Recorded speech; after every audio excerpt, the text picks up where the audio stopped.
Christmas party na nga nila Athena nung araw na to mga mamis at nakalimutan ko na hindi ko pa pala napaplansya yung susuotin niya nga para sa Christmas party. Alam niyo ba mga mamis, wala pang second week ng December, binili ko na or in-order ko na to online kasi nga inisip ko kapag mga third week ko na to binili, baka mamaya hindi umabot sa mismong araw ng Christmas party nila Athena. So 1 week before ng Christmas party nila Athena ay dumating na nga tong damit na to. Pero ito ako ngayon mga mamis, ilang minutes na lang, paalis na si Athena, ngayon ko palang pinaplansya to.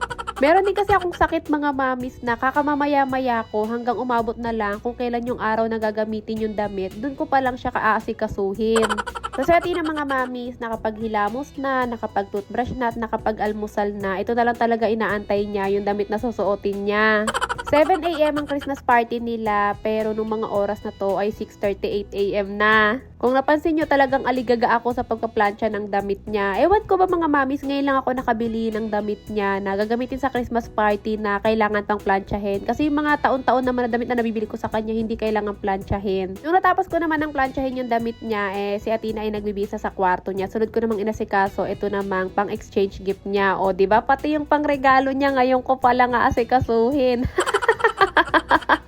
Bali, bola nga pala itong pang-exchange gift niya kasi ito yung wishlist ng nabunot niya. Ang presyo ng exchange gift nila mga mamis ay worth of 300. Pero pwede naman daw tumaas. Wag lang bababa sa 300. Bali nga yung bolang pang-exchange gift ni Athena ng mga mamis ay nabili namin yun online worth of 500. Kasi yung original no, nasa 1,000 plus to 2,000 plus. Pero bukod naman sa bolang mga mamis, may nakalagay pa naman doon na kahit ano na lang. Pero syempre dahil nga para masaya yung nabunot ni Athena, yung bola na lang yung binili namin. Kahit na medyo mahal ng konti lang naman. Actually mga mamis, itong si Athena nagsabi din siya na kahit ano na lang kasi nung nakita niya yung presyo ng bola nasa 500 plus, yun nga sabi niya na yung kahit ano na lang do ibili namin, kung ano na lang yung pwedeng ibigay. Pero ang sabi ko nga sa kanya, hayaan na namin, total December naman ngayon para nga mas happy yung classmates niya. At nung natapos na nga to makapag-asikaso si Athena mga mamis, ito nga hinatid ko na siya papunta sa school nila. Si Daddy talaga sanang maghahatid dito kay Athena mga mamis, kaya lang ko napansin nyo tulog si Daddy at kung napansin nyo habang natutulog siya, naka-jacket siya, nakakumot siya, nakapants pa yun mga mamis kasi may trangkaso si Daddy nung araw na to. Nung pagkahatid ko nga sa kanya dito sa gate mga mamis ay lumabas naman ako doon sa kabilang gate para nga kunin itong pina-order ko sa kaibigan ko na pichi-pichi pang ambag nga ni Athena para sa Christmas party nila. Gabi pa lang mga mamis, in-order na to ng kaibigan ko tapos inilagay muna niya sa rep nila kasi nga di ba wala kaming rep mga mamis. Kaya ayun, siya na lang yung nag-order tapos umaga nga tinawagan ko siya para may palalamove na para nga madala sa school nila Athena. Dahil maaga nga kasi yung Christmas party nila mga mami, 7 AM, wala pa talaga akong makikitang ma-orderan ng pagkain na yon. Pichi-pichi pa lang inambag niya mga mamis. Hindi rin ako makapagluto kasi nga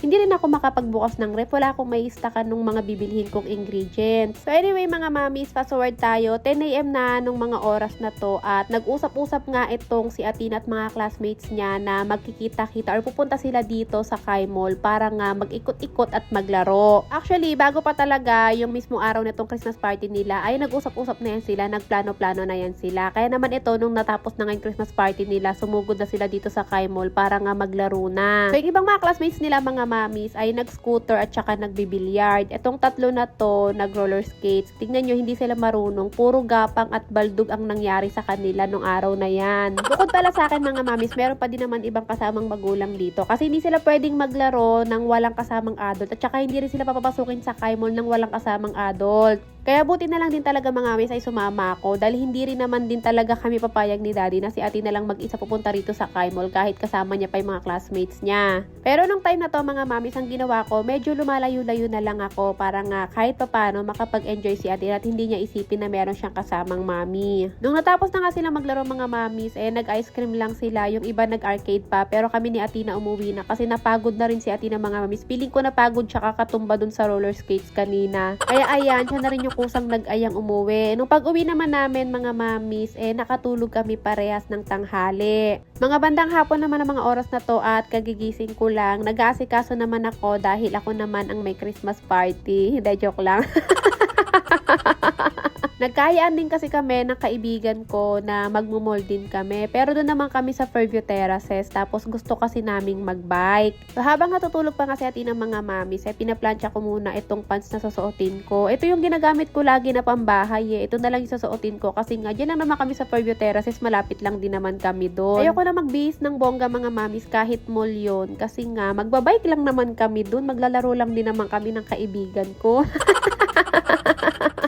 Eto at nakapagbihis na nga ang mamshi panay niyo mga mamis at nag-face mask pala ako kasi nga bahing ako ng bahing mga mamis. Nakakahiya baka mamaya meron ako mabahingan doon. Ako pa naman minsan biglaan yung bahing hindi ako nakapagtakip agad. Si ati ng mga mamis nakapaghilamos at nakapagbihis na rin. Buti na nga lang din nakatulog siya. Kung hindi, pag sinama ko to nang hindi pa nakakatulog o hindi pa nakapagpahinga, baka mawala to sa mood. Dahil alam niyo naman nung araw na to, umaga galing siya sa Christmas party tas dumiretso nga dun sa Kai Mall para maglaro. Syempre pagod-pagod siya. Fast forward tayo mga mamis, hindi na ako nakapag-video ulit sa biyahe namin kasi paglabas namin ni Atina, umuulan mga mamis. Kaya naman ito, nandito na nga kami sa Fairview Terraces at inaantay na lang namin yung kaibigan ko. Ito at naglakad-lakad nga muna kami mga mamis dahil gusto daw ni Atina mag-ikot-ikot dito. At habang nag-iikot-ikot nga kami mga mamis, may nakita siyang mga bilihan ng mga keychain. Mahilig kasi ito sa mga keychain mga maliliit na mga keychain. Pero sabi ko sa kanya mga mamis, pumili na lang siya kapag pauwi na lang kami para nga wala siyang bitbit. Dito namin planong mag-bike mga mami, so sa labas ng Fairview Terraces kasi pwedeng ilabas dito. Pero dahil umuulan nga, hindi kami makapag-bike. Kaya ang ginawa talaga muna namin mga mamis, dahil nga umuulan pa, kumain muna kami. Tapos tinagalan namin. Tapos nung paglabas namin sa kinakainan namin, ayun wala ng ulan. Kaya ito nagsimula na nga kaming mag-arkila ng bike dito sa terraces. Electric bike talaga to mga mamis. At dapat talaga 3 yung arkilahin namin. Pero dahil minor pa si Atina, bawal pala. So pwede lang daw yung bata mag-drive ng electric bike kapag may kasamang adult. Kaya ito, 2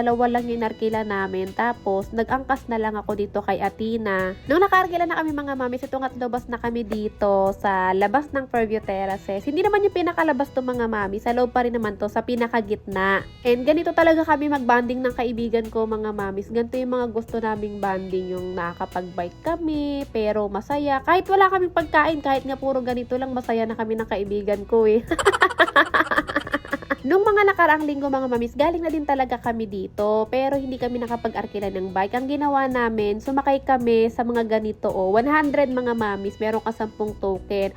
So sumakay lang kami dyan ng kaibigan ko, kasama yung anak niya, tapos kasama ko si Atina. Kaya sabi namin, pag bumalik kami dito, magbabike naman kami. Kaya ito, natuloy naman yung pagbabike namin. Nung mga oras nga na mga mamis, hindi lang pala kami ng kaibigan ko nag-e-enjoy. Kung hindi pati si Atina din, kasi nga siya yung nagda-drive. Hindi niya na talaga ako pinag-drive mga mamis. Siya lang talaga ang humawak niyang manubela. So dahil nga nanawa na kami, kakaikot dito sa labas, nagkaayaan kami na pasok nga muna ulit kami sa loob ng mall. Mag-ikot-ikot kami doon para baka meron kaming magustuhan, mapabili kami. Charot, kala mo talaga daming pera.